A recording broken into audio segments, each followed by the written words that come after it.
On the mic. Geraldine, she's our historical committee chairman. She's just going to do a brief intro. Please do that. I'm sorry, Geraldine. That was commercials, and it took.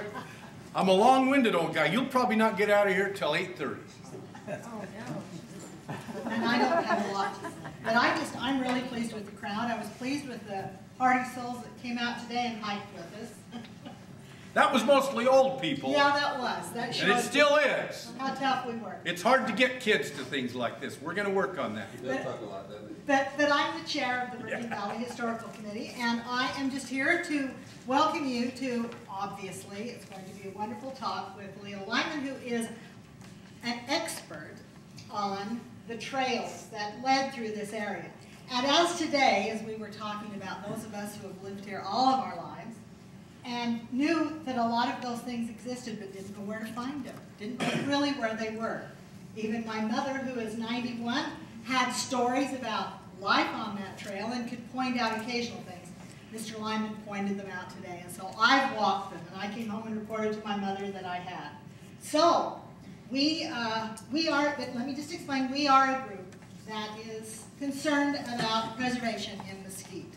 And tonight, with Mr. Lyman, fits right into it. It's talking about the lives of the people, their arrivals, their departures, their life here, just how difficult it was to, and how isolated they were from, from other areas, from medical help, from any law except their bishop, from any any kind of governance. So this is a fascinating subject about. We think we're, growing up here, even with Highway 91, we still felt we were a long way from anywhere. People died and were born, getting to somewhere, getting to medical help. So, without any further ado, we will turn our time over now to Mr. Leo Lyman. Thank you. Speaking of isolation, one of the best historians of Nevada I know of is Sally Zanjani from Reno, who won a $10,000 award that I'm trying to get this year for a biography of my great-great-grandfather. She got it for an Indian lady named Sarah Winnemucca about 10 years ago.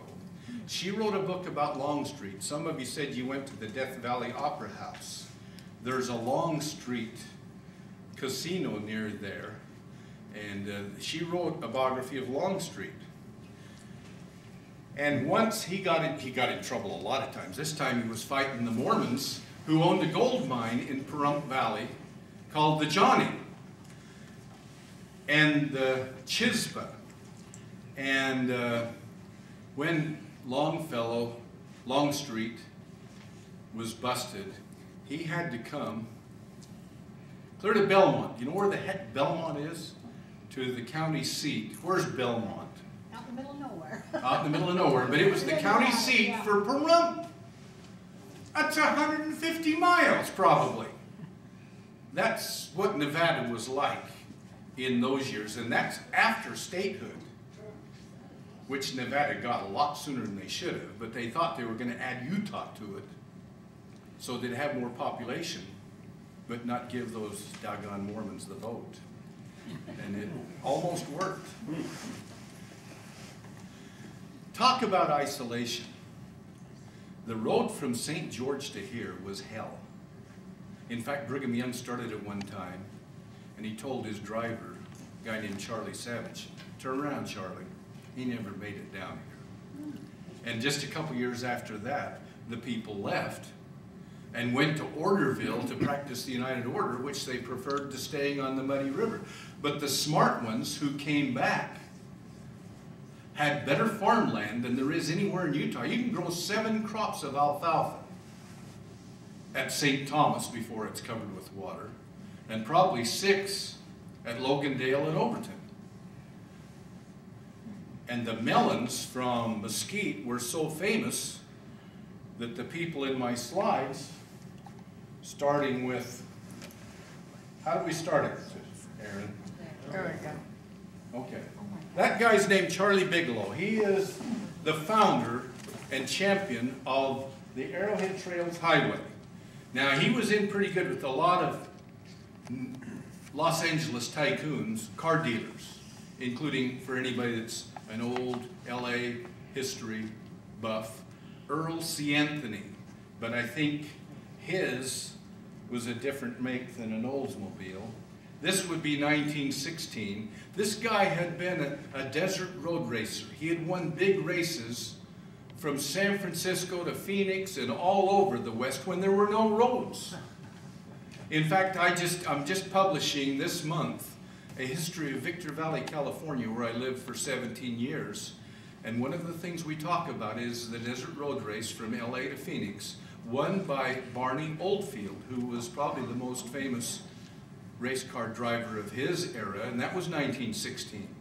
So Charlie Bigelow had probably retired by then and was totally engaged helping discover what became the road from San Diego through Yuma to Phoenix, the one from Los Angeles to Blythe to Phoenix, and our Arrowhead Trails Highway, which could not possibly succeed until some way they could overcome the opposition by Reno and San Francisco and Salt Lake City, who wanted the Lincoln Highway as the national highway through sort of the southern areas.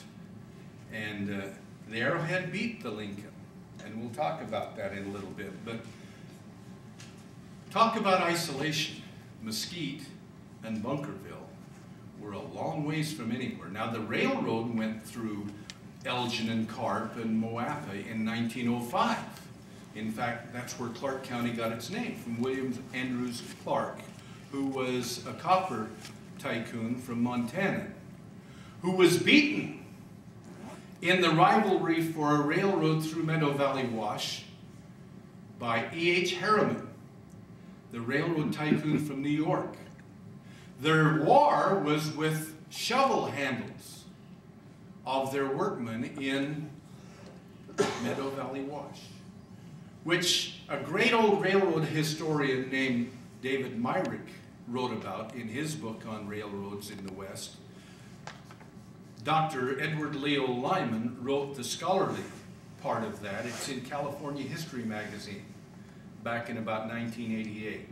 Great story of building the railroad. That time it would be the Santa Fe from Prescott and Kingman, which is a railroad tycoon, to Barstow, which is a railroad tycoon, through Seligman, you know where that is? That's railroad financiers, and on down to LA. I also wrote one on what became the Independence, San Pedro Independence Railroad that became the Union Pacific from Salt Lake City to Los Angeles. That's the 1905 Clark Railroad. But he had to cooperate with Harriman, and one of the things was, if you took a train through this area to Salt Lake City to Chicago, you could get there a day faster than if you went through San Francisco to Salt Lake to Chicago, and the agreement was they'd slow those trains down so they'd get to Chicago at the same time. Now talk about tycoons making deals. That's one of the most outrageous ever. And that's in the California History magazine also. That's part of the transportation revolution that I'm writing about. Someday I'll have a book on I-15. I'm waiting to find some photographs of the Virgin Narrows. I think I'll find them at the engineering company in Omaha, Peter Kiewit, who was the contractor for that railroad, but I haven't got them yet. Las Vegas was more isolated than Mesquite. But they were settled. Now, there had been a ranch there. There had been a Mormon colony there once. But there's not much there till the railroad came in 1905. By 1914, there are enough people there that they would like a highway. The Lincoln Highway is going from Salt Lake City west, and the main promoter is a guy named Henry Joy from Detroit, who has developed the Detroit mining district in the very western part of Juab County next to my home county of Millard in Utah. Joy and his brothers own Packard Motor Company. So he's got some money and he wants some highways developed to sell more cars. And his closest ally is a guy named Sebring. Goodyear Rubber Company, and when he left there, he had his own tires. Still do, don't they? I don't know if they're still Sebrings. There used to be. I don't know. But those were the two main Lincoln Highway promoters. I've heard 3 Iowans today say they grew up on the Lincoln Highway in Iowa. And they did. And when it came through Salt Lake City, they were absolutely committed to not even mention in the Salt Lake newspapers the idea of a road to Las Vegas or Los Angeles. And they had some allies in Tonopah and Goldfield and Reno and San Francisco, none of whom would mention this Arrowhead Trails Highway idea. But the Vegas guys were not intimidated. They were a little angry when the Lincoln Highway finally got connected in California through Owens Valley to, some of you in California know, Highway 395 that comes up through Reno and down toward San Bernardino or Victorville, where I used to live actually. There wasn't really a way to Vegas, although you could find your way through the brush from Tonopah toward Vegas. One of the Vegas promoters, a guy by the name of James Thomas, had been a college Stanford classmate of the guy that was the head of the Automobile Club of Southern California, which is still a big publisher of Westways magazine. And they were probably the most important highway promoters in the West when it wasn't the government's responsibility.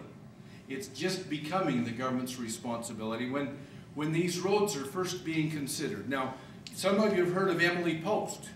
She drove in a car across the Lincoln Highway, probably before it was even called that, in 1910, and kept a diary of her trip. And it was a successful trip. The etiquette lady, some of you know which fork you're supposed to use first and all that stuff that my generation's forgotten, and the next generation doesn't even take off their hat when they're eating or in church. Anyway, Mr. Thomas from Vegas got Automobile Club of Southern California to investigate. And that's when the explorers started looking for a road to Vegas and through Vegas toward Utah. And Charlie Bigelow, wherever he is, there he was. Only picture of it. Now he ended up in St. George. Him and the lady that's trying to hide in the back there, his wife, are buried in St. George.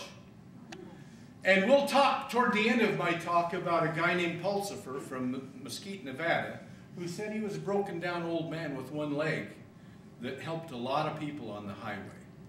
And I want you to tell me if Pulsifer was reliable. And most of you old enough to remember moved here, like Mr. Perkins. They can't tell me anything about the old Pulsifer family, but that's Juanita Brooks' first husband's brother, isn't it? Who died young and left her a widow with a baby. She's from Bunkerville. And probably the most famous person from this valley as far as Utah's concerned. I don't know about Nevada. National Old Trails Highway. Into the mic better. Gotcha, Aaron. Sorry. I've never had to speak into a microphone as loud as I am, but that's electronic dictatorship. You blew my mind. When National Old Trails Highway, which is the same one as Route 66 will become in the 1920s, was started in 1914. It went straight east from the Victorville-Barstow area toward Needles. And about 10 miles west of Needles, there's a junction with the road that goes up to today's Laughlin. The place that everybody turned at, if they were going on the original Arrowhead Trails Road, was a place called Ibis, which I actually found a picture of because one of the best lady historians I knew in San Bernardino was named Arda Hansel, and she was from Searchlight. And this road goes from Ibis to Searchlight. The most prominent citizen in Searchlight was the same cashman that started all of those businesses in Las Vegas later. He had a mine, I think manganese, out at Searchlight, and was hauling the ore to the railroad ore dump at Jean. So the Arrowhead Trails Highway went clear east to Ibis, up to Searchlight, and back to Jean, which is 80 miles out of the way. But that's what the businessmen like Cashman wanted, and they got it. The tourists, who were only a few dozen a year at that time, weren't powerful enough to argue. And San Bernardino, the biggest county in the world, is probably the cheapest, the tightest in those years from 1914 to 1920. So they weren't about to listen to the Clark County Commissioner, a guy by the name of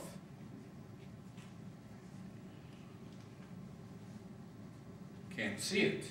Bad notes. I'll find him somewhere here. One of them was a guy from up here. Some of you know the Rano family. Or are they from Panaca? Anybody know? Are they Panaca people? He was on before there was a Lincoln on the county, on the Clark County Commission, and he was pushing for a highway from Good Springs up from Jean over a mountain pass to a place not too far from present Baker, California, called Silver Lake, out in the middle of nowhere now. And Clark County wanted that highway to eliminate the 80 miles out of the way bad enough that that county appropriated $1,500 to grade a highway in California. And that's not the only time it was done. I can remember as a kid them opening the highway from Delta to Ely called Highway 650. And there was a tremendous celebration in Delta and one in Ely. And Nevada had to help finish the road out by the state line, out by Garrison, to get that done in a timely manner. So Nevada owes, Utah owes Nevada a lot. They'll never pay up, but, and it certainly helped Nevada, which couldn't have links without things like that. But there were actually 4 different routes proposed and used that I've been over, from Barstow and Ibis and several other towns on what is now Highway 40, north. One went through Sema, wherever the heck that is. That's out in East Mojave Desert Preserve now, along the railroad tracks. In fact, when Charlie and his associates decided to make a journey over the old Arrowhead Trails Highway in September 1916, they went out through Sema, had lunch there at the railroad section house, and then they had a 3-car race. And you know where the dry lake is, that they went around toward Prim. You know that dry lake out there? In fact, they had beers and their wives had ginger ale at Jean when they finally reached the main Nevada branch of the road, better traveled, that's coming across from Good Springs, which I've never been on. It's a closed road now on private property, and I wish somebody had enough pull to help me ride my ATV over the top of that ridge east of the, I think there's a penitentiary just east of the Gold Strike Casino.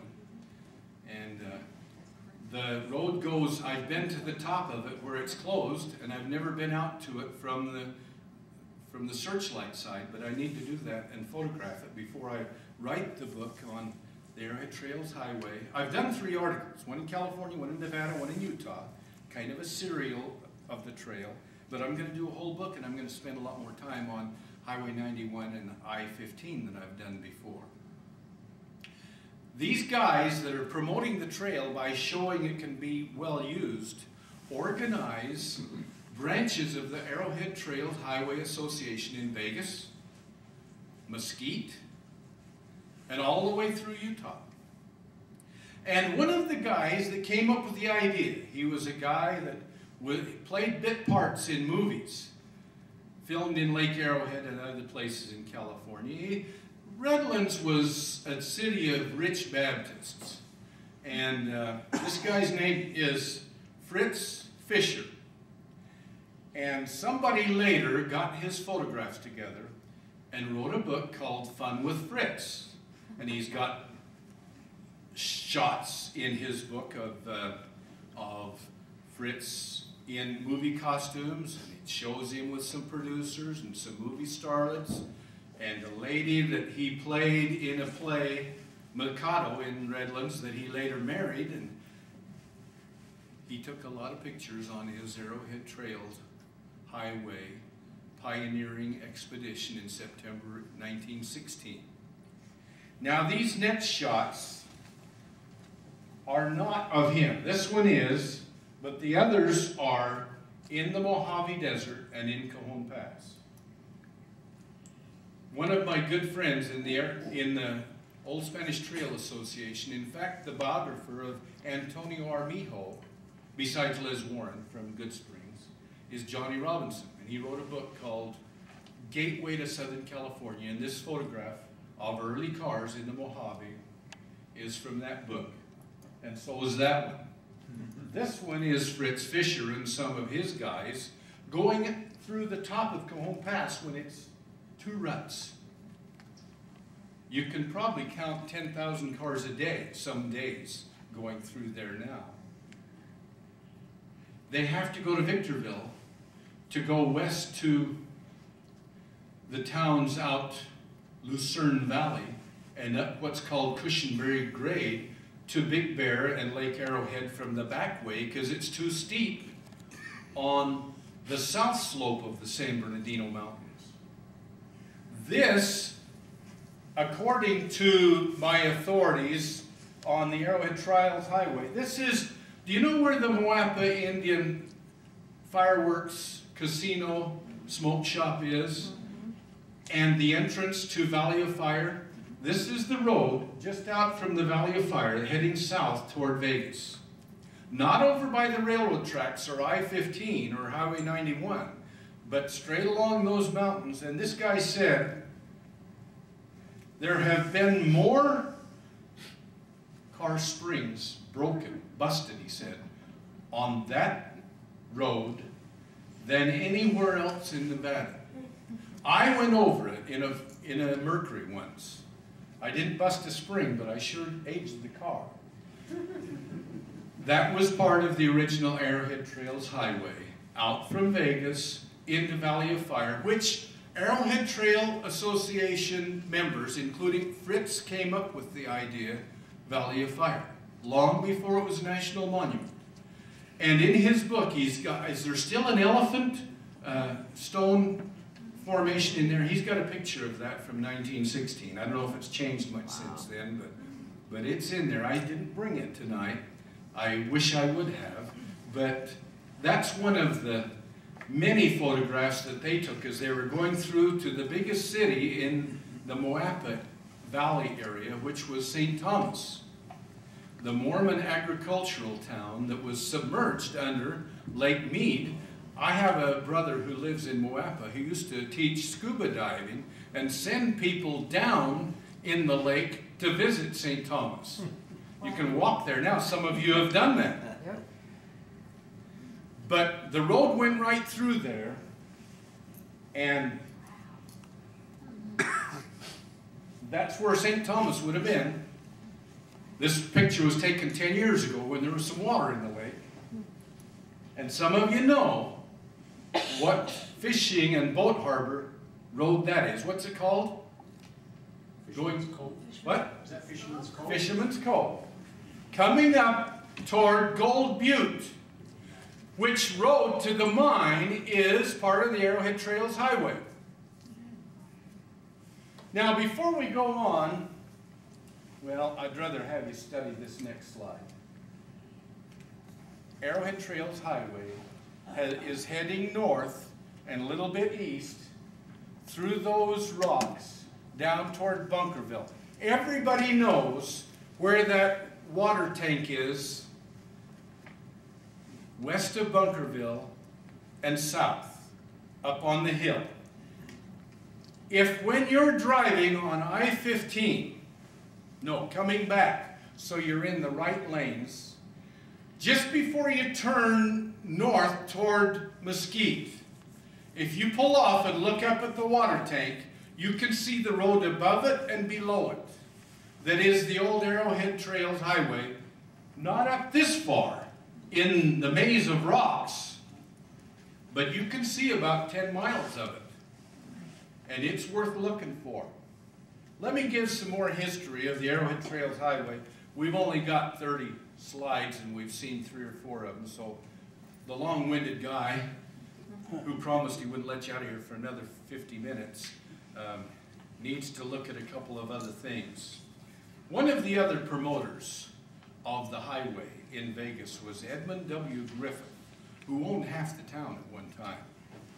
And he went to the Redlands, California organizational meeting with Fritz and the Southern California Automobile Club officials. And the name came from a formation on the south slope of the San Bernardino Mountains that has always looked like an arrowhead. It's brush, but it's a different color than the brush around it. I wrote the book on Mormon San Bernardino, and I don't think it was there then. But it was there within 15 or 20 years after. At least none of my Mormon diaries mention it. But I've studied it with a very good geographer from Cal State San Bernardino. And he has really analyzed it. And we found some documents that show it going back actually to another Dr. Lyman in the 1860s. They named the highway that. The railroad, Union Pacific, had a magazine that really promoted Moapa Valley called the Arrowhead Magazine.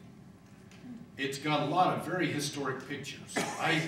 The most complete set's at the Huntington Library, but I've used the BYU collection. And if somebody at the museum wanted a really good set of photographs of this area from 1910 to 1916, Arrowhead Magazine, edited by a guy named Douglas White. And I could help you get those. It'd be worth having. They're great history photographs. I have a few photographs of this area that I need to donate too. These cars left in September, and they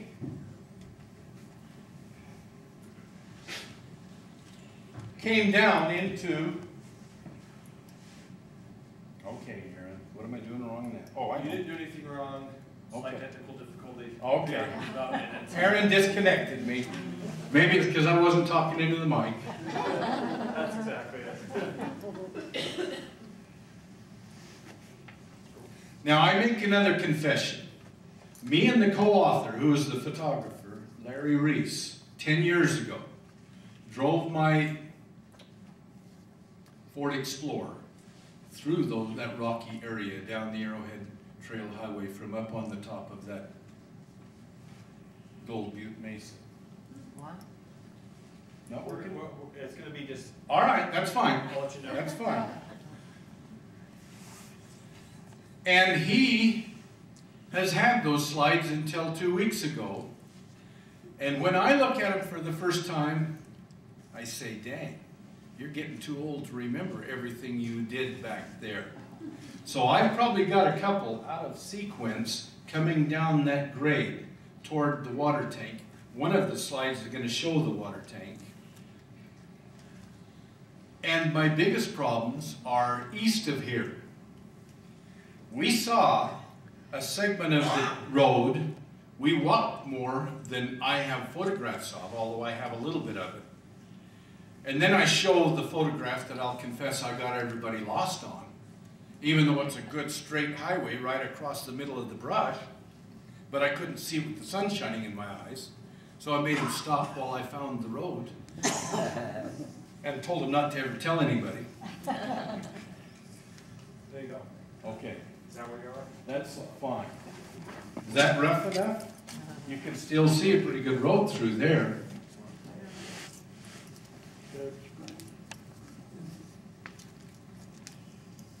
Well, it's still not doing very well. And I've got the red light, but we'll see. Aaron Baker, whose responsibility it is to keep, you know what a Luddite is? It's somebody that hates machines, including electronics.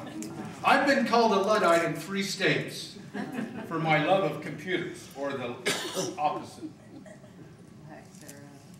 Yeah. Anyway, out east of where we did our hike, there's a good straight highway right across that mesa toward Littlefield.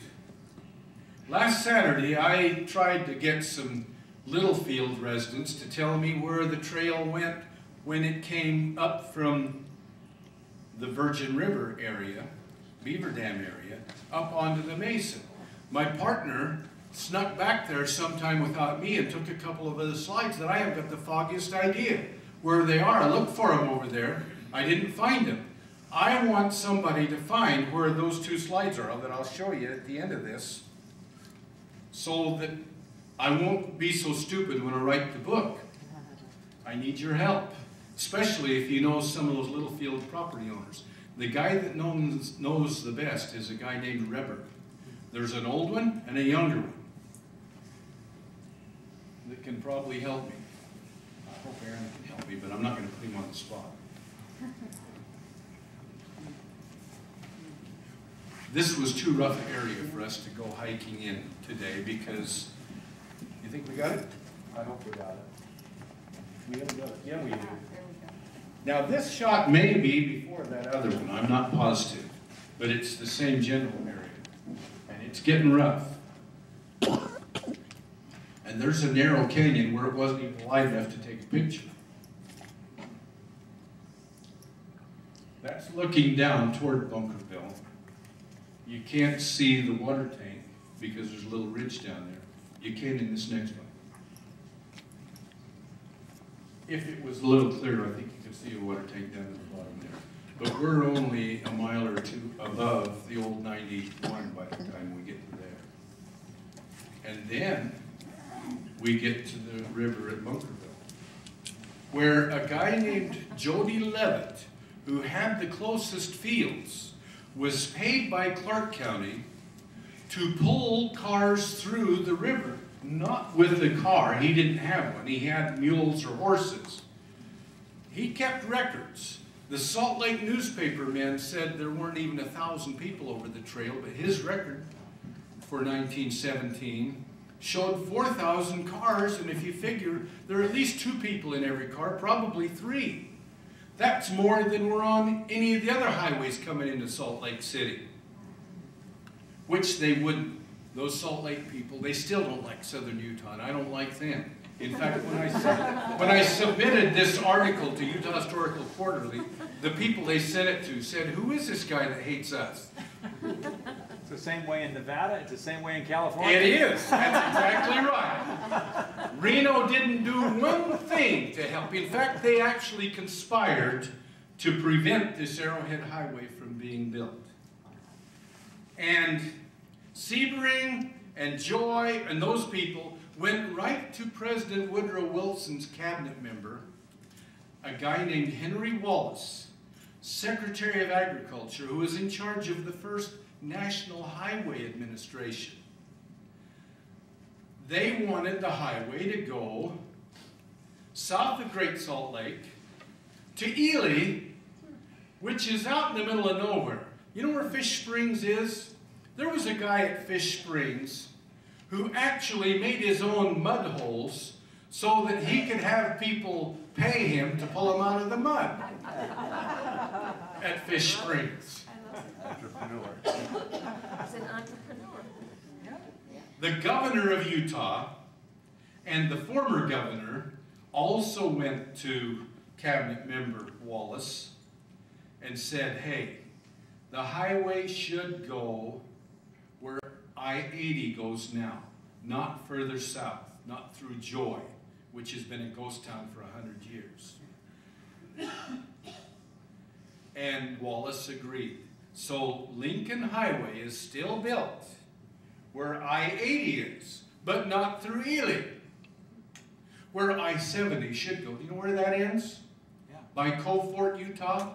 Because Southern California and Vegas and Salt Lake City didn't want a right. They wanted the traffic to either go to Las Vegas and LA or Salt Lake. So it ends in my home county. And the only people that swapped were people from Ely and people from Delta. And they weren't near powerful enough to beat LA and Salt Lake City and Las Vegas. It'll never be built. And maybe we don't need it, but I love to go on that loneliest highway in the world, Highway 650, which I used to know a highway patrolman in Delta who had to go out there and pick up bodies every week of people who went to sleep and rolled their cars, because you can go 20 miles without even seeing a turn. And when you come to one, you're asleep and you keep going. I'll bet you, if you did a study, statistically, for the population of this country, there were more traffic fatalities in the 50s than any decade since then. The cars were just as big, just as fast. The highways were not divided. The bloodiest highway I can think of is between Scipio, Utah and Nephi, that was not divided when people got used to divided ones. And sometimes there were 10 people killed in one accident along that. They called it the Highway of Death. And I'm going to blame in the book some farmers in Nephi that wouldn't let the highway go through their property, which isn't worth very much. I'm going to blame them for about 100 deaths. Of course, they're already dead and not going to bother with me. Jody Levitt pulled the people through until this bridge was built, and most of you remember that. It's been replaced now, right? Once or twice? Twice. Twice. Now here's a picture that you probably haven't seen, but you ought to have copies of. That's my Arrowhead promotion people at Mesquite being fed fruit and melons, for which Moapa Valley was justly famous. Still is, isn't it? I passed the melon farm out on the old road down toward this area just last week. The Bundy, who are really from down by Mount Trumbull. Yep. So Bundy got lost over here. Actually, I just wrote a biography of my great-great-grandfather, Mormon apostle Amasa M. Lyman. He had a son who ended up in Logandale. So there are family Bundys and Lymans all over the place. They didn't stop in Bunkerville, but they organized an Arrowhead Trail Highway Association there. And once the road bypassed St. Thomas and Valley of Fire and Bunkerville, well, it didn't bypass Bunkerville, because when the road went over Mormon Mesa, it came down where Old 91 still comes down into Riverside, which I consider a classic museum of what a little tourist town would look like in the 1920s or 30s. My old cousin and rival wrestling coach, Cliff Walker, who came with me to explore in this valley 15 years ago, called such places artifacts in place. There's probably no way to save it. I know it's for sale right now, and I know your historical group and museum don't have enough money to buy it. But I'd sure like to see some of that saved, because it's a classic. It's the best one I know of.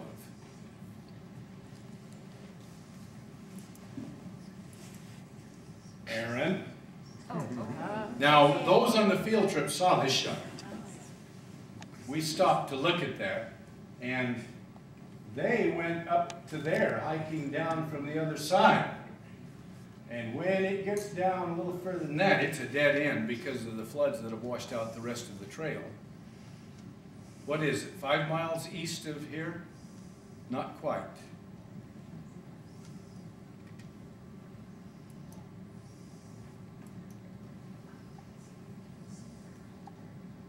That doesn't look like it shows much, but that's a piece of the road heading toward a sharp curve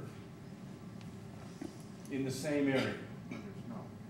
No, that's just, it's just a poor slide. It just walks out. It's gravel, rocky, very seriously eroded.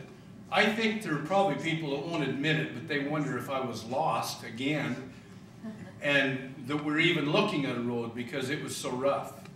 Eroded. This would be looking toward Mesquite, looking west, just as you turn the corner. Some of you hiked there, didn't you? Yes. And that's the road across, just near where I got everybody lost and made them wait while I found us. Do I go back or forward? I'm having to advance. I'm trying to go back. Can I do that, Aaron? Oh, yeah. Okay. What this next slide back, You just tell me. That stopped working for some reason, so you just tell me and I'll go. what I'm trying to show here is the photo. This is the curve The road there. in the roadbed, coming from over there and coming this way. Such a sharp curve, and some of you walked on it today, that if you think about a guy driving a truck or a bus, how would he make that curve? He would have to back up and zigzag quite a while to get around that curve. And more than one vehicle went off the side into the Virgin Riverbed. I don't know whether anybody died. I've actually got the newspaper clippings, Xerox, from the Las Vegas and St. George newspapers. There certainly wasn't one here. David should have been here 100 years ago, but he wasn't.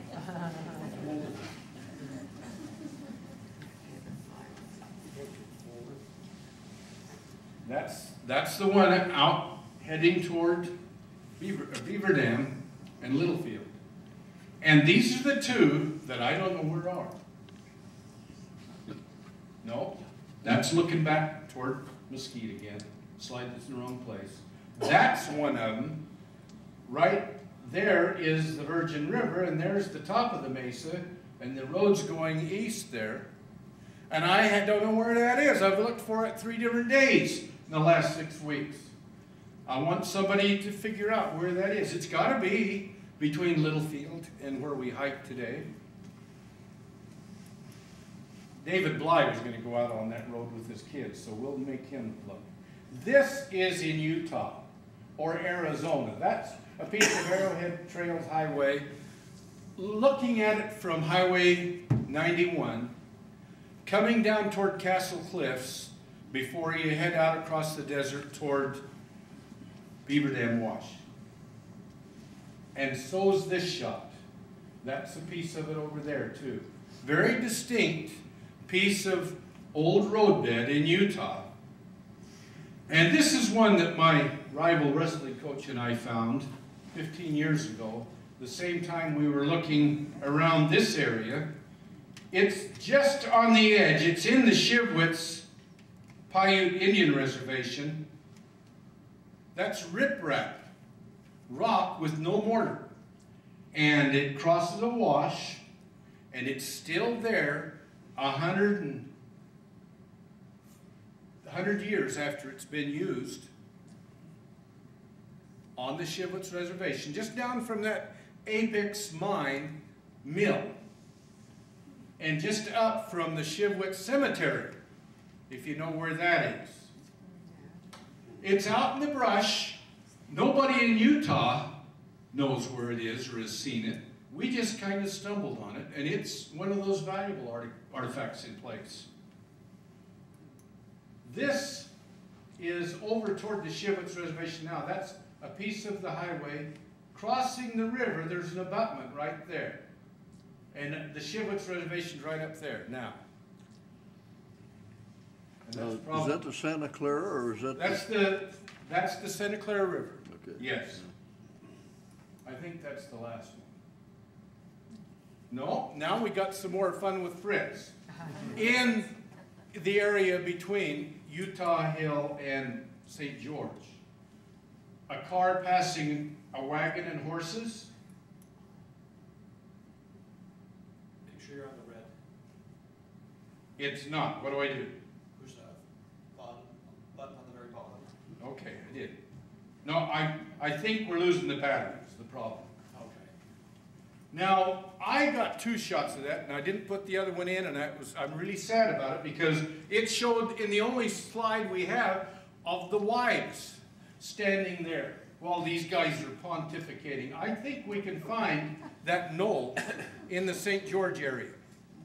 I haven't looked for it yet, but I'm going to. But that's not much of a road. It's not bad. The Rip Rap Bridge, I have a theory about it. Utah State Prison convicts who were glad to get out of the snow of Salt Lake City built it in the winter, probably of 1922 or 23. I know they're in southern Utah. I know they probably worked on the roads. The main reason California was interested in help building this road was Zion's Canyon, which became a national monument about then.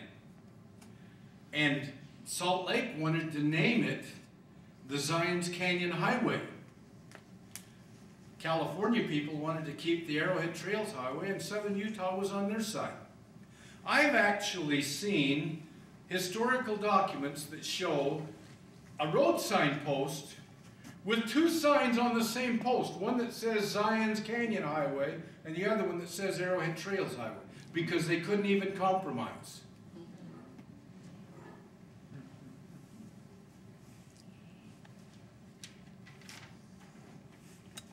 When in 1916? How's that? That's Utah, not Nevada. Actually, Charlie Bigelow said Nevada had better roads than any of the other states then. Now, we had to cross a piece of Arizona from Littlefield up toward Castle Cliffs. And Arizona really wasn't interested in building any highway that they could even have a gas station in. Although there were gas stations at Castle Cliffs, those guys knew they could sell water for $1 per radiator to everybody because they're at the top of a grade. It's a very historic place even now. And they must have made a lot of money, those old bachelor brothers with their sisters, widows, who are living across the street. But this is Bigelow trying to get out of the Utah mud, which one person who saw this, who made the comment when we were talking about it 2 nights ago, it wasn't in very good taste, but he said, Utah mud's sort of like snot.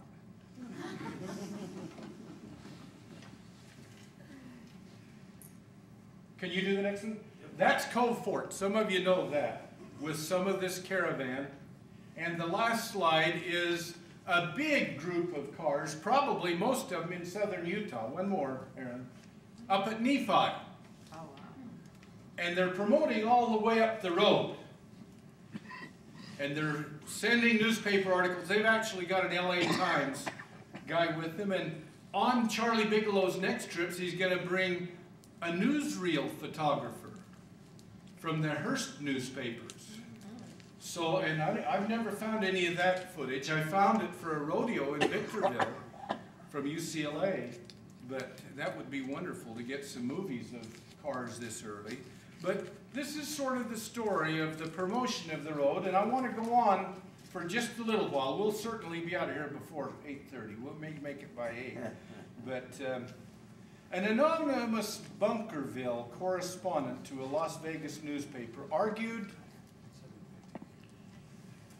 that we ought to bypass St. Thomas and the bridge that Clark County has built across, I guess St. Thomas is where the Muddy and the Virgin come together. And the Virgin floods wiped that bridge out. In fact, on cue, they wiped it out after this guy wrote his letter. Not the bridge, but the access to it on both sides. Now another Bunkerville person said, it's the best way. The others said, let's follow the railroad up, you know where Crystal is? And up to Moapa and across Mormon Mesa. And by that time, the next year, Mesquite Bishop William E. Abbott, I know him because he helped found my hometown later, or at least Sutherland. There was even a Lyman Abbott up there. And a lot of bunkers. There's a Bunkerville, Utah. I used to date a girl from there, named Bonnie Bunker. And they were from. BB for me. Oh, BB for me. Anyway, William E. Abbott argued that he and his friends, neighbors, had constructed their own road from Moapa and Glendale over Mormon Mesa.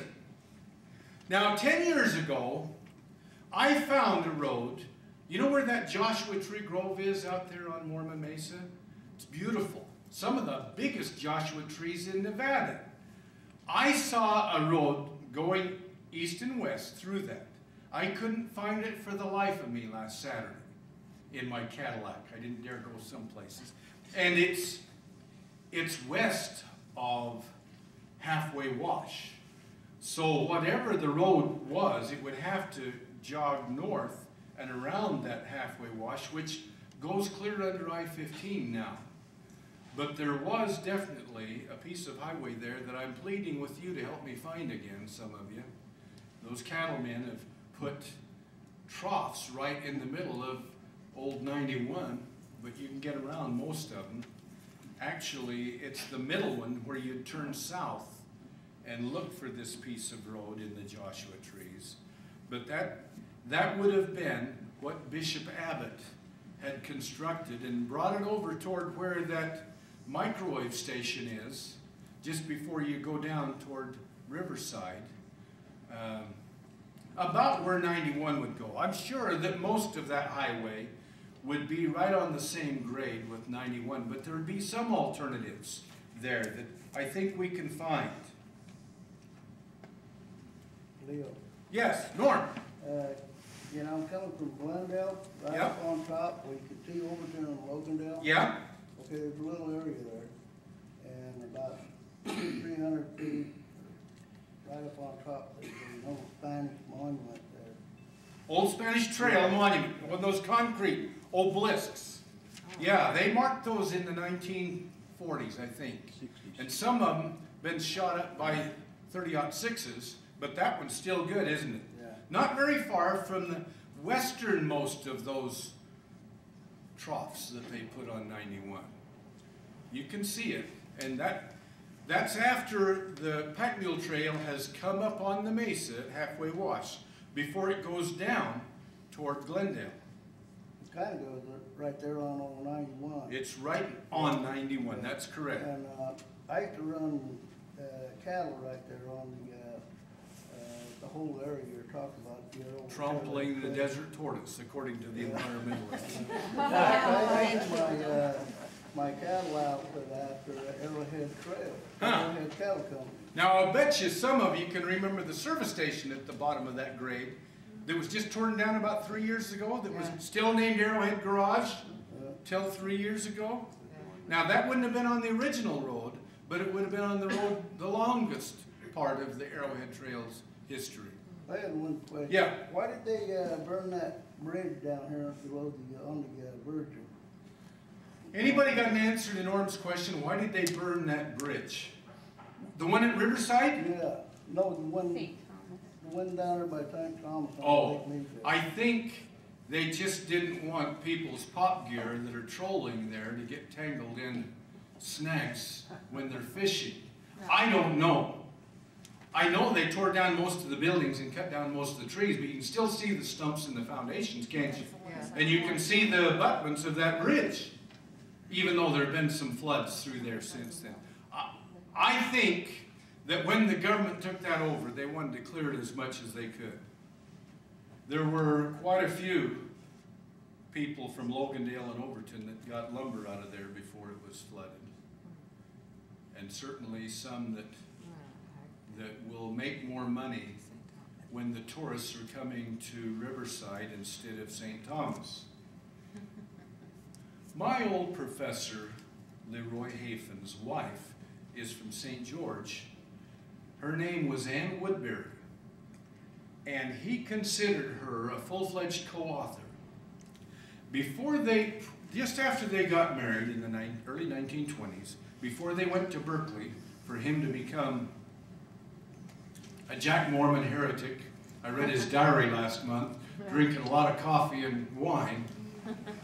By the time he was my professor at BYU, he didn't do that, but I didn't read the diary back then. I read it more recently, and he became a really prominent Colorado historian, and the historian not just of the Old Spanish Trail, but of the whole Rocky Mountain fur trade.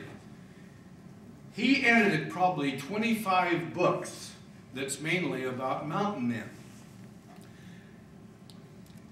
His first career, or at least Ann's first career, was promoting the Arrowhead Trails Highway.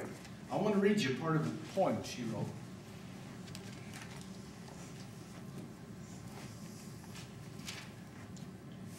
My knee says I took a hike today. Some of your knees are hurting too.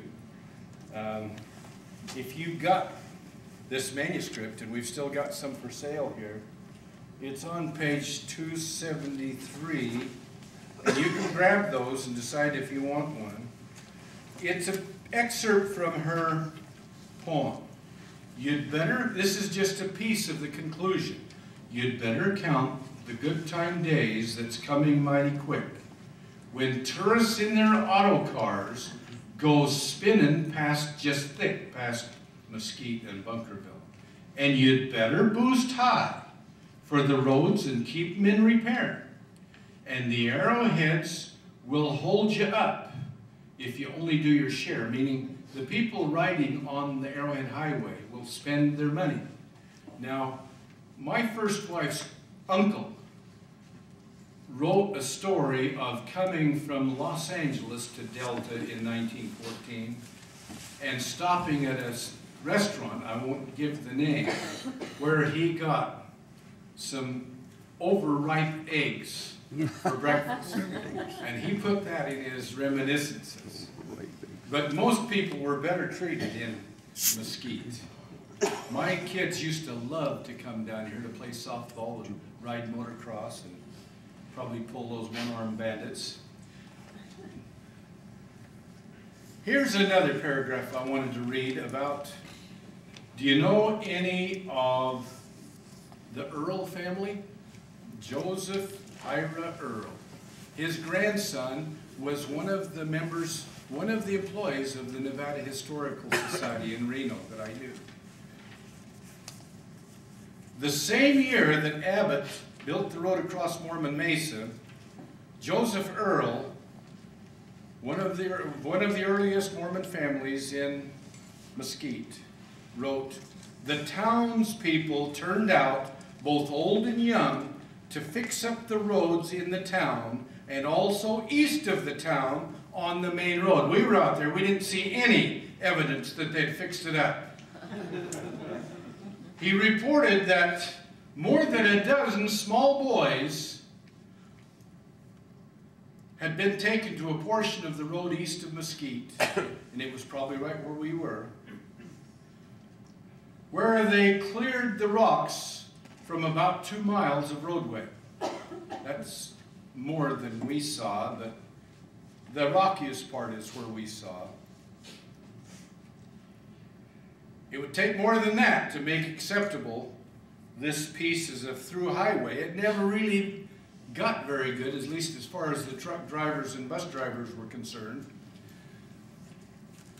In the rivalry between that and Lincoln, during World War I, 1917, Charlie Bigelow got the Army to do a one-car timed race with him and a major that later was in charge of transportation over in France, and 2 sergeants that were really fast fixing flat tires. And they went from Salt Lake to Los Angeles in 36.5 hours with 150 miles in the snow. They proved you could do it in spite of what the Lincoln Highway people were saying. The most famous race car driver and the world record holder on the Bonneville Salt Flats, probably the first one, was a guy named Ab Jenkins. He also made a world record run over this Arrowhead Trails Highway that proved it could be done and made it famous. So as soon as the war's over and you can get gas and tires again, it wasn't just World War II that they rationed those. A whole lot of people wanted to head for Zion's Park National Monument, which will become a national park in 1923, which is the year Warren G. Harding visited there with hemorrhoids, and he had to ride a horse. But he only lived, that isn't what killed him. He died a month later. Probably because so many scandals were breaking. There's a book about the president's daughter, his illegitimate kid, by Anne Brinton, and one called The Strange Death of Warren G. Harding, where his wife supposedly poisoned him when she found out about this kid, which I don't believe, but I've seen the book in the used bookstores. I think he just didn't want to go back and face it. My first wife worked in ICU as a nurse, and she'd tell me all the time about people who gave up and quit, and wimped out and died, and others who refused to give up who didn't. They pulled through. He didn't want to pull through. And so he was pretty ill when he got back from Alaska after going to Zion's Canyon, when it first became a national park, and died in San Francisco, and they took his casket back home to Marion, Ohio on the train. And even cowboys on the plains of Wyoming got off their horse, put their hat over their heart as the train went by. Later, he was considered one of the 2 worst presidents, before some lately. I'm a liberal. I hated Bush. The worst one is Ulysses Grant. And usually most experts say Harding is next to that. Almost finished. After 4 different possible roads through San Bernardino, California, from Ibis on the east to Silver Lake on the west, which is usually a dry salt lake, but there's an article in Desert Magazine of people fishing for trout there. After floods out of the San Bernardino Mountains, when the Mojave River overflowed into Silver Lake, and there were trout there for a week or 2, which is absolutely mind-boggling, but I believe it. Finally, by 1924, Clark County was ready to really push. They can't tell San Bernardino or the California State Highway people where to build the road, but they've got a great proposition. You know where Wheaton Wash or Mexican Wells are? It's called Mountain Pass now. It hadn't even been considered till 1923 or 24. It's a low-grade mountain pass, low elevation, compared to the one over by Good Springs, with no sand dunes like you have further east. And they finally convinced the San Bernardino people to do it after the state gave them some money. And doggone it if California didn't finish their part of the road first with asphalt. And I've got a lot of great pictures about the camps out by Baker and Halloran Summit and Desert Well and up the summit to Mountain Pass, which is all part of the California road. And they bypassed Good Springs, but by then it's not a mining boom town anymore, and neither Searchlight, so nobody's protesting having the road the shortest distance from LA to Las Vegas, which business people had fought before. One of my last mysteries involves a guy maybe some of you knew sometime named Howard Pulsifer of Mesquite, Nevada. Did you? Great uncle. Now, his diary says that my man, Charlie Bigelow,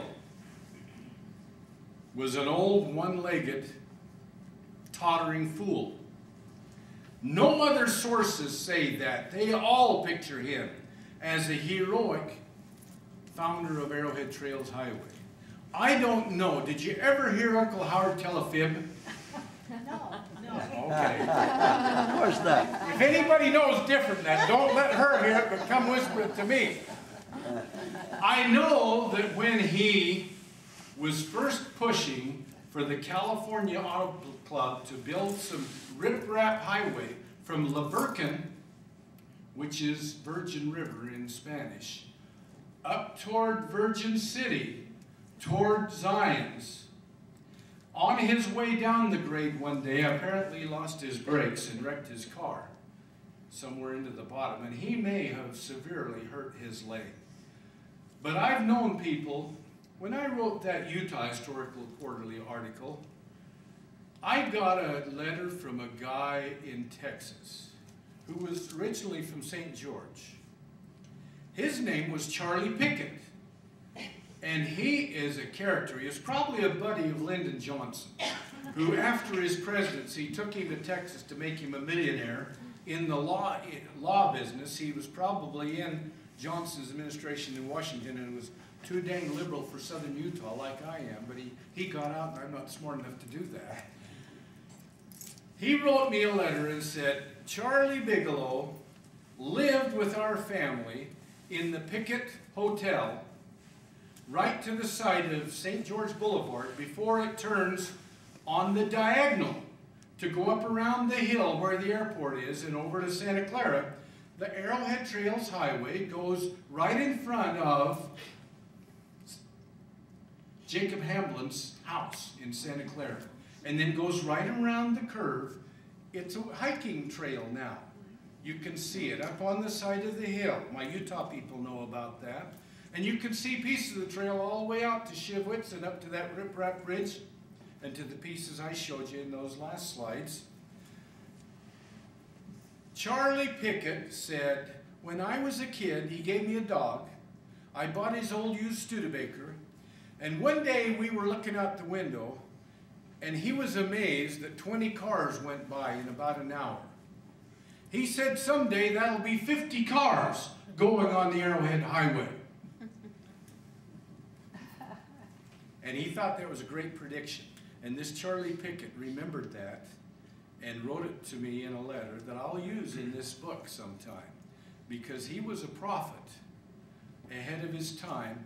And what Howard Pulsifer remembered was him taking his car out on the road with a chain to pull people out of the mud that he had been in himself, with spare spark plugs and tire patches and oil and gasoline. He was his own personal auto club. Maybe for 10 years. He never became a Mormon, but according to a guy that heard me speak Thursday night, some of these people heard him say he liked the Mormons, and he was buried in St. George. Totally forgotten, except that when I talked about him, and this Ralph Hafen, who's an attorney in Salt Lake, was writing about him when I scooped him and put an article about him in the Historical Quarterly, the Utah Historical Quarterly. He was most gracious. He just helped me after that on this subject, and still is. It's not done by a long ways, and if any of you find any more information about Howard Pulsifer, whether he tells the truth or speaks with his forked tongue, or whatever, or if you can find another piece of this trail, I would really appreciate it. It's easy to find me under Edward Lyman in the phone book for St. George or Leeds. I don't have any more I wanted to say. I'll make one more plug to sell a few more of those that my Utah friends are never going to buy. Maybe I can sell them to the museum for $1 a piece and have them sell them. I've still got 4 of those that are going to be out of print within a year. And I will bring some back to the museum if they ask me to. Anybody got a question? That tunnel between St. George and Washington, was that part of the Arrowhead Highway? The tunnel between St. George and Washington was part of the Arrowhead Highway. Absolutely. You know where he's talking about? Just before you go through the cut, in through the lava into St. George. If you look up on the right, there's a tunnel. It's full of old wrecked cars. Schulzen's pipe plumbing equipment made a junkyard out of it. But that was definitely a part of the Arrowhead Trails Highway. When you'd have to go clear around that ridge that the snobs, the Mormon snobs, have built on top of to look down on the rest of us. Any other questions? I'm a little irreverent. I'm active in the church, but I never know it. Thank you, Leo. Thank you. Thank you. Aaron, I hope I talked you to this enough. How did you do, Peter? I got you. Okay. We'd like to present Dr. Lyman with a certificate of appreciation. We Thank you. appreciate so much you coming Oh, down. You're yeah. just full of information, and we Thank you couldn't very spend a much. lot of time. Thank you. You know, I do have something of a reputation as a lecturer. I don't mean to brag, but I won the Lifetime Award for History Scholarship from the Mormon History Association this year, named after my mentor, Leonard Arrington Award.